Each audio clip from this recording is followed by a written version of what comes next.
Hi friends, welcome to my channel Ratna Anupindi.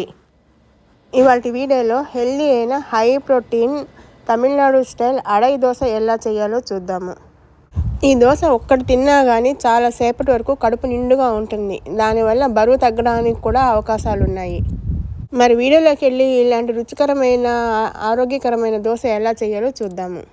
దానికోసం ముందుగా ఒక గిన్నె తీసుకుని అందులో 1 కప్పు బియ్యం వేయాలి. ఇది రేషన్ బియ్యం, మసూరి బియ్యం, బాస్మతి ఇలా ఏదైనా వేయచ్చు. నేను ఇక్కడ ఇడ్లీ రైస్ దొరుకుతుంది కదా సూపర్ మార్కెట్లో, అది వేస్తున్నాను. ఇప్పుడు మిగిలినవన్నీ కూడాను మనం బియ్యం ఏ కప్పుతో అయితే తీసుకున్నామో అదే కప్పుతోటి కొలుచుకోవాలి. ఇప్పుడు అదే కప్పుతోటి 1/2 కప్పు మినపప్పు తీసుకోవాలి. పప్పు కానీ గుళ్ళు కానీ ఇష్టపడితే పొట్టుపప్పు కూడా వాడుకోవచ్చు. అదే కప్పుతోటి 1/2 కప్పు శనగపప్పు వేయాలి. కందిపప్పు కూడా 1/2 కప్పు తీసుకోవాలి. 1/2 కప్పు పెసరపప్పు కూడా అదే గిన్నెలో వేయాలి. నేను ఇక్కడ ఎర్ర కందిపప్పు మసూర్ దాల్ అంటారు కదా, అది కూడా ఒక 1/2 కప్పు తీసుకున్నాను. ఇది ఇష్టం లేని వాళ్ళు స్కిప్ చేయొచ్చు. అంతేకాకుండా ఎక్స్ట్రా క్రిస్పీనెస్ కోసం నేను ఇంకో 1/2 కప్పు నార్మల్ బియ్యం వేస్తున్నాను. వీటన్నిటితో పాటుగా ఒక చిన్న చెంచాతోటి మెంతులు కూడా నానబెట్టుకోవాలి.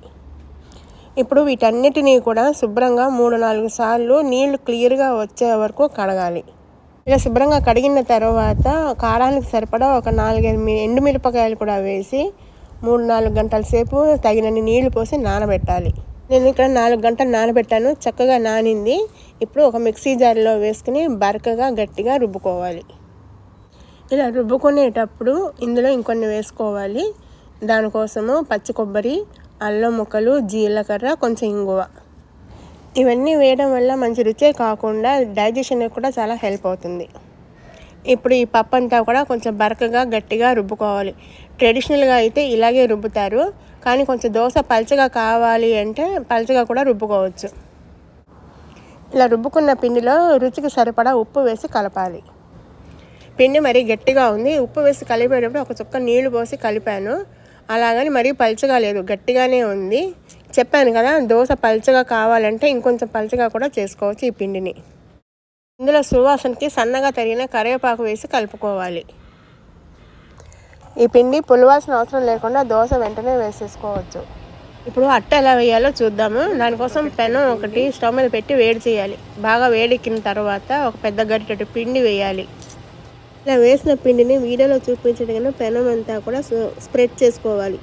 అలా అని పల్చగా కాకుండా కొంచెం ట్రెడిషనల్గా అని చెప్పుకున్నాం కదా, కొంచెం దళసరిగానే చేయాలి. ఈ అడై దోశని నేతితో కానీ లేదంటే పప్పు నూనెతో కానీ కాల్చుకుంటే చాలా బాగుంటుంది. నేను ఇక్కడ నెయ్యి వేస్తున్నాను. చుట్టూ కొంచెం నెయ్యి వేయాలి, అలాగే మధ్యలో కూడా కొంచెం వేయాలి. ఇలా నెయ్యి వేసిన తర్వాత మధ్యలో అట్టుకి మధ్యలో 2-3 చిల్లుల్లాగా పెట్టుకోవాలి. అలా చేయడం వల్ల అట్టు బాగా కాలుతుంది. ఎందుకంటే అన్ని పప్పులు కదా, దళసరిగా వేసాము ఒకటి, పప్పులు ఒకటి, అందుకని కొంచెం మధ్యలో 2-3 చిల్లుల్లాగా పెట్టి అందులో చుక్క నెయ్యి వేస్తే బాగా కాలుతుంది. ఒక 3 నిమిషాలు అయిన తర్వాత అట్టు కింద సైడ్ కాలిందేమో ఒకసారి చెక్ చేసుకోవాలి. చక్కగా కాలింది. ఇప్పుడు దీన్ని తిప్పి రెండో వైపు కూడా కాల్చుకోవాలి. ఇలా తిప్పిన తర్వాత రెండో వైపు కూడా కొంచెం నెయ్యి వేయాలి. ఇలా వేయడం వల్ల పచ్చి వాసన లేకుండా బాగా కాలుతుంది అట్టు. ఒక 2-3 నిమిషాలు అయ్యాక ఒకసారి చెక్ చేద్దాము రెండో వైపు ఎలా కాలిందో. చక్కగా కాలింది కదా, వీడియోలో కనిపిస్తోంది. ఇప్పుడు మనం దీన్ని ఫోల్డ్ చేసి ఒక పళ్ళెంలోకి తీసుకుందాము. కొంచెం క్రిస్పీగా ఇష్టపడేవాళ్ళు ఇంకొంచెంసేపు కాల్చుకోవాలి. ఇప్పుడు ఇంకొక అట్టు వేద్దాము. వేసే ముందు ఆ పెన్నాన్ని ఒక పేపర్తో కానీ క్లాత్తో కానీ తుడిచేయాలి. తుడిచిన తర్వాత మళ్ళీ ఒక నీళ్ళ చుక్క చల్లి మళ్ళీ తుడవాలి. తుడిచిన తర్వాత వేస్తే అట్టు బాగా వస్తుంది. చూస్తున్నారు కదా, మళ్ళీ ఇంకొక అట్టు వేస్తున్నాను. ఇలా తుడవడం వల్ల అట్టు పెనానికి అంటుకోకుండా, అంటే ఒక్కొక్కసారి చుట్టుకుపోయినట్టుగా అవుతుంది, అలా కాకుండా స్మూత్గా వస్తుంది. ఈ అట్టు కూడా సేమ్ ప్రాసెస్. స్ప్రెడ్ చేసిన తర్వాత మధ్యలో చిల్లులు పెట్టుకోవడము, చుట్టూ మధ్యలో కొంచెం నెయ్యి కానీ నూనె కానీ వేసి 2 వైపులా కాల్చుకోవాలి ఎర్రగా.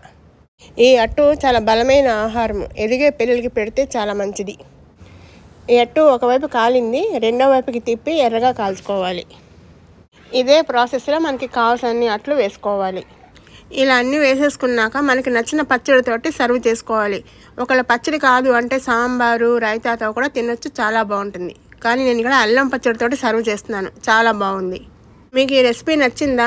నచ్చితే ఒకసారి ట్రై చేసి మీకు ఎలా వచ్చిందో నాకు కామెంట్ బాక్స్లో తెలియజేయండి.